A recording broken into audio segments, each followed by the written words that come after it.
Hello guys, welcome to Vinayaka Chavithi series.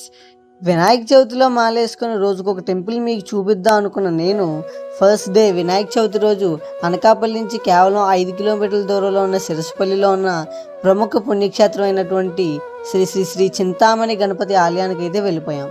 ఈ చింతామణి గణపతి ఆలయం ఎంత బాగుందంటే అంత బాగుంది. ఈ ఆలయం మొత్తాన్ని చెట్లు మొక్కలతో ఒక ప్రకృతి వనంలా నింపేశారు. ఈ ఆలయాన్ని జనవరి 25, 2012న ప్రముఖ స్వామీజీ అయినటువంటి శ్రీ శ్రీ శ్రీ సచ్చిదానంద గణపతి స్వామి వారు ప్రారంభించడం జరిగింది. ఈ ఆలయం సౌత్ ఇండియాలోని ఒకే ఒక చింతామణి గణపతి ఆలయం. ఈ ఆలయంలో చింతామణి గణపతితో పాటు ఆంజనేయ స్వామి, లక్ష్మీనారాయణులు మరియు దత్తాత్రేయ స్వామి మరియు శివాలయం కూడా ఉంది.